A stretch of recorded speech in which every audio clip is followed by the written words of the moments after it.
In the late 15th century, a new power was taking shape on the Iberian Peninsula.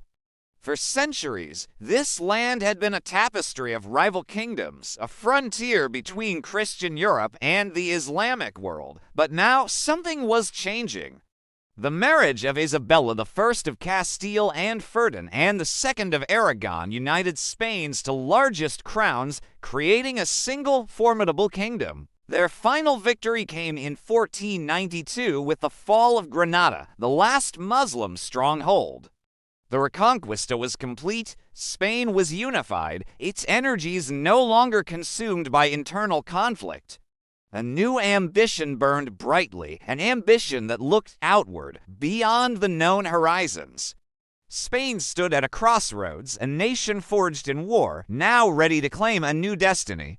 What would that destiny be? Little did they know, it lay across a vast, uncharted ocean. That same year, an Italian mariner named Christopher Columbus, sailing under the Spanish flag, set out with 3 small ships, the Niña, the Pinta, and the Santa Maria. His mission was to find a westward route to the riches of the East Indies.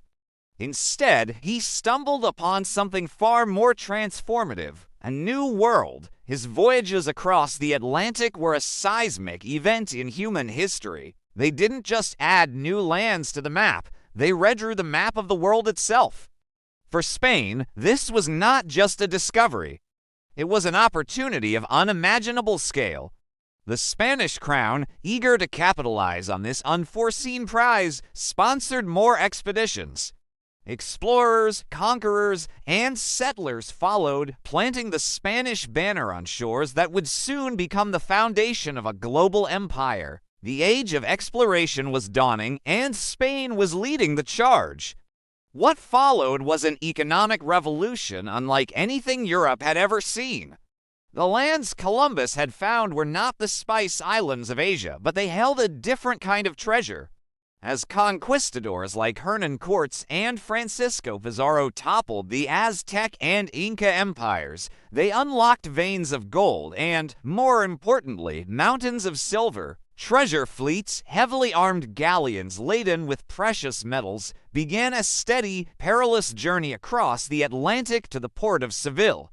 This single city became the gateway to the New World's riches, its docks and markets bustling with activity. The royal treasuries, the famous quinto real or royal fifth, overflowed. This sudden, massive influx of wealth was like rocket fuel for Spain's imperial ambitions. It funded the most formidable armies in Europe, built an unmatched navy, and allowed Spanish monarchs to project their power across the continent, financing wars and forging alliances that would place Spain at the very heart of European politics for the next century. From this base of immense wealth, Spanish influence spread like wildfire. The imperial banner, the Cross of Burgundy, was raised across the Caribbean, Central America, and the vast expanses of South America. A new Spanish world was being built, piece by piece.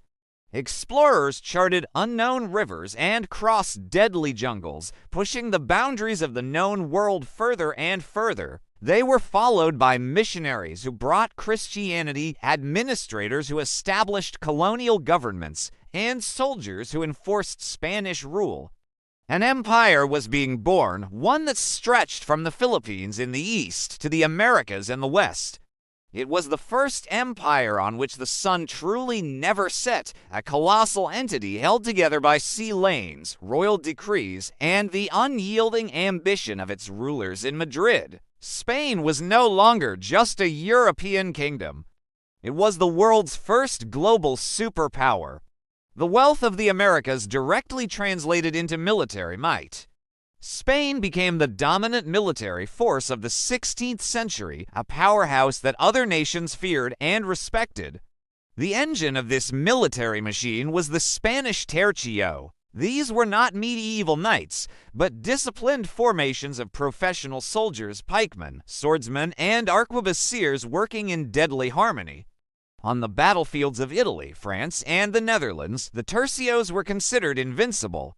At sea, the Spanish Navy, funded by American silver, controlled the Atlantic shipping lanes and challenged the might of the Ottoman Empire in the Mediterranean, culminating in the legendary victory at the Battle of Lepanto. With its armies and fleets, Spain stood at the center of a web of European rivalries, constantly jousting for supremacy with England, France, and the Ottomans. It was a golden age of Spanish military power, built on the foundations of New World silver. But the river of silver that flowed into Spain had unforeseen consequences. It reshaped Spanish society from the inside out. The sheer volume of precious metals pouring into the economy triggered rampant inflation, a phenomenon known as the price revolution. Prices for everyday goods soared, making life difficult for ordinary people and straining the nation's economic fabric. While some grew fabulously wealthy, others struggled to survive. Cities like Seville and Madrid swelled in size, becoming vibrant, chaotic centers of trade, culture, and imperial administration. Yet, amidst this economic turbulence, Spain experienced an unparalleled cultural flourishing. This was the Siglo de Oro, the Spanish Golden Age, fueled by imperial confidence and wealth. Art, literature, and architecture reached breathtaking new heights. It was the era of Cervantes' Don Quixote, the masterful paintings of Velázquez and El Greco, and the construction of magnificent palaces and cathedrals that still stand today as a testament to the era's grandeur.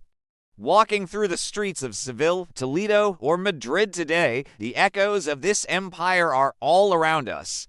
In the grand cathedrals, the ornate palaces, and the archives holding records of transatlantic voyages, the past feels alive. Spain's ascent to a global superpower was a story of breathtaking speed and scale, a perfect storm of timing, ambition, and incredible fortune.